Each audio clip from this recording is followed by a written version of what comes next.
আল্লাহ পাক রব্বে কায়নাত বলছেন, আমি আল্লাহ জিনকে বানিয়েছি এবং মানুষকে সৃষ্টি করেছি। এই দুটো জাতিকে বানিয়েছি শুধুমাত্র আমার উদ্দেশ্য হলো তারা আমার ইবাদত আরাধনা উপাসনা করবে। মানুষকে জিনকে আল্লাহ কেন বানিয়েছে? যে আল্লাহর ইবাদত করবে, আরাধনা করবে। কিন্তু আমরা আল্লাহর ইবাদত কজন করি? আমার আল্লাহ তাআলার ইবাদত কজন করি আমরা? এ মুসলমান, যে আমার আল্লাহ তোমাকে এত সুন্দর করে বানালো, আল্লাহ বলছেন সৃষ্টি জগতের ভিতরে যত সৃষ্টি আছে এই সৃষ্টির মধ্যে শ্রেষ্ঠ বানিয়েছে কাদের? আল্লাহ মানুষকে বানিয়েছেন। আমরা জানি ফারিস্তারা কোনো গুনাহ করে না, করে নাকি? গুনাহ করে? ফারিস্তাদের কোনো গুনাহ নাই। ফারিস্তারা কোনোদিন খায় না, পান করে না, বিবাহ শাদী করে না। ফারিস্তাদের কোনো আপনার গুনাহ নেই, নিষ্পাপ। আল্লাহ তাআলা এই ফারিস্তাদের চাইতো আল্লাহ তাআলা মানুষকে দামি বানিয়েছেন। আল্লাহ তাআলা রব্বে কায়নাত এই দামি মানুষকে কি দিয়ে বানালেন? আপনি আমি কি দিয়ে তৈরি? আল্লাহ পাক আপনাকে আমাকে বানিয়েছেন। আল্লাহ তাআলা পবিত্র কালাম কোরআন পাকে আল্লাহ বলছেন, সূরা রহমান 27 পারায় আল্লাহ তাআলা দুনিয়ার মানুষকে জানিয়ে দিলেন। আল্লাহ বলছেন, খলাকাল ইনসানা মিন সালসালিন কাল ফাখর। আল্লাহ তাআলা বলছেন, দুনিয়ার মানুষরা শোনো, আমি আল্লাহ তাআলা পৃথিবীর জমিনে মানুষ তোমাদের মাটি থেকে বানিয়েছি। কোন মাটি থেকে বানিয়েছে আপনারা বলতে পারবেন নাকি?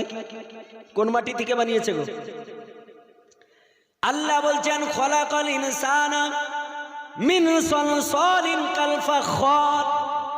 নিশ্চয় আমি আল্লাহ মানুষকে বানিয়েছি ঠনঠনে মাটি থেকে, অর্থাৎ শুকনো ঠনঠন করে আওয়াজ হয়, এই শুকনো মাটি থেকে আমি আল্লাহ তাআলা মানুষকে সৃষ্টি করেছি। সুবহানাল্লাহ।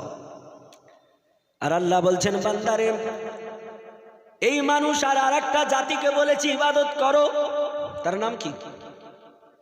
জিন। আল্লাহ বলছেন, দুনিয়ার বুকের মানুষ তোমাদের ঠনঠনে মাটি থেকে বানালাম, আর জিনদের বানালাম কিসে? আল্লাহ বলছেন, ওয়া খালাকাল জান্না মিন মারিজিম মিন নার।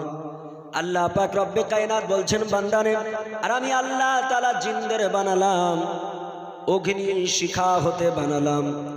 আল্লাহ বলছেন, মানুষকে বানালাম মাটি হতে, আর ঠনঠনে মাটি হতে, আর জিনদের বানালাম আগুন হতে। কোন আগুন হতে একটু বলুন তো? কোন আগুন হতে? আমরা দুনিয়াতে আগুন দেখেছি কিনা? যে আগুন থাক, যে আগুন জ্বলুক, আগুনের শিশা ওঠে, ধোঁয়া ওঠে, হয় কি হয় না? হয়।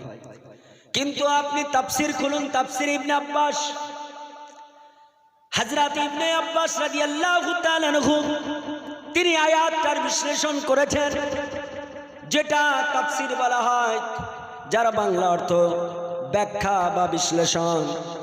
আল্লাহর নবী, বিশ্ব নবীর চাচাইতো ভাই হযরতে ইবনে আব্বাস, তিনি বলছেন, আল্লাহ তাআলা জিনদেরকে বানিয়েছেন এমন আগুন থেকে যেই আগুনের কোনোদিন ধোঁয়া হয় না, যে আগুনের ধোঁয়া হয় না। আচ্ছা, ধোঁয়াবিহীন কি আগুন হয়? আগুন হয় গো? আল্লাহ বলছেন, ধোঁয়াবিহীন আগুন দ্বারা আমি আল্লাহ জিনদের বানিয়েছি। তাহলে ওই ধোঁয়াবিহীন আগুন কোথায় আছে জানতে মন চাই কি চাই না? আল্লাহ পাক রব্বুল কায়নাতের নবী, বিশ্ব নবী সাল্লাল্লাহু তাআলা আলাইহি ওয়াসাল্লাম বলেছেন, জিনদেরকে আমার আল্লাহ তাআলা বানিয়েছেন জাহান্নামের আগুন হইতে। জাহান্নামের আগুনে কোনো ধোঁয়া নেই। আমার আল্লাহ পাক রব্বুল কায়নাত রব্বুল আলামিন বলছেন, মানুষরা, ও জিন তোমাদের বানালাম এত কিছু করে বানানোর পরে আমি আল্লাহ তোমাদের ইবাদতের নির্দেশ করলাম। আচ্ছা বলুন, যদি কোনো মানুষকে আপনার মনিব যদি তার রাখালকে বলে যে তুই এই কাজটা করে আয়, তো কাজ করে আসলে সে মজুরি পাবে কি পাবে না? পাবে না? আপনি মুনিশ খাটতে গেলে, লেবার খাটতে গেলে টাকা পাবেন কি পাবেন না? পাবেন। আল্লাহ বললেন মানুষ এবং জিন তোমরা আমার ইবাদত করবে, আর এই ইবাদত করে যারা কামিয়াব হবে, ইবাদত করে যারা আমল নামাটা ভারী করবে, আমার আল্লাহ তাআলা রব্বে কায়নাত রব্বুল আলামিন বলেছেন, ও দুনিয়ার বুকের মানুষ শোনো, আমি আল্লাহ তাআলা তোমাদের সৃষ্টি করেছি, কিয়ামতের মাঠে আমি আল্লাহ তাআলা তোমাদের আমল নামাগুলো পরিমাপ করব। আপনার আমল নামা যদি ভারী হয়, আপনার আমল নামার ওজন যদি হয়, তাহলে আপনি আল্লাহর জান্নাত যাবেন কি যাবেন না?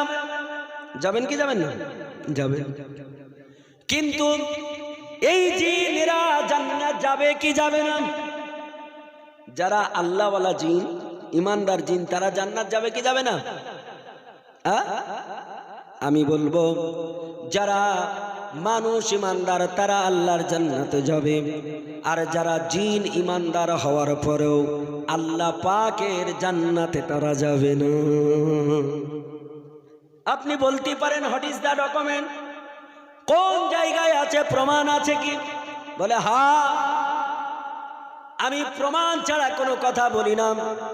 আল্লাহ পাক রব্বে কায়নাত রব্বুল আলামিনের কালাম কোরআনে পাকের তাফসীর পড়ুন, তাফসীরে ইবনে আব্বাস পড়ুন, তাফসীরে খাজাইনুল ইরফান পড়ুন, তাফসীরে নাইমি পড়ুন, উঠিয়ে দেখুন, আপনি পেয়ে যাবেন আমার আল্লাহ তাআলা রব্বে কায়নাত জান্নাত তৈরি করেছে শুধুমাত্র তিনার মনোনীত মনোপত পছন্দনীয় বান্দা মানুষের জন্য। আমার আল্লাহ তাআলা জান্নাত বানিয়েছেন। ওই জান্নাত কত সুন্দর হবে, ওই জান্নাত কত বেটার ও বেস্ট হবে। আমার আল্লাহ তাআলা বলছেন, বান্দারে তোমরা জান্নাতে যখন যাবে, ওই জান্নাতে ওয়া তাজরি মিন তাহতিহাল আনহার, জান্নাতে প্রবাহিত নদীতে মধু থাকবে, পানি থাকবে, পবিত্র মদ থাকবে, দুধ থাকবে, যত পারবে পান করবে, কোনোদিন শেষ হবে না। শুধু তাই নাই, ফিহি ইনাবুন, ওই জান্নাতে আঙ্গুরও থাকবে। মানুষ বলবে আঙ্গুর তো পৃথিবীতেই পাই, বর্তমান এখন আঙ্গুর বহরমপুর বাজারে 200 টাকা কিলো। আমি গত সপ্তাহে নিতে গেলাম, তো বলছে ক টাকা কিলো? তো বলছে 200 টাকা। আমি বললাম ভাই ঠিক আছে, মিষ্টি হবে? তো বলছে গ্যারেন্টি হবে। তা বললাম একটা চেক করে দেখা যাবে না? তো বলছে হ্যাঁ অবশ্যই করা যাবে, করুন। তাহলে আপনার তো মাল আগে চেক করা ঠিক হবে না। যে না না করুন, ঠিক আছে ঠিক আছে করুন। তা আমি যখন একটা নিয়ে মুখে দিয়েছি বিসমিল্লাহ বলে, দেখছি তো আপনার কি বলবো, মনে হচ্ছে যে কাঁচা ওই ন্যাংরা আমরা ফেল, কাঁচা ন্যাংরা আম ফেল, এত টক এখন, বুঝলেন কিনা? 200 টাকা কিলো। তারপরেও কিন্তু জান্নাতের আঙ্গুর কেমন হবে?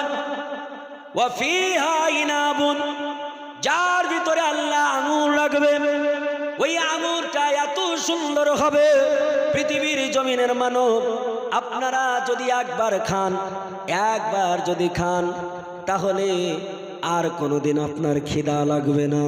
আর যদি বহরমপুর কলকাতার আঙ্গুর 1 কিলো খাওয়ার পরে 1 ঘন্টা পরে খিদা লাগবে কি লাগবে না?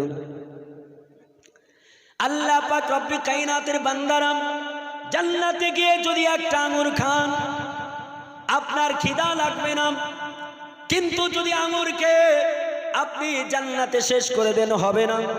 আল্লাহর নবী বলছেন যত পারবে পেট পুরে পুরে খাবে, তোমার হজমের প্রবলেম হবে না, কিন্তু পায়খানা ও পেশাব করা তোমাদের যাবে না।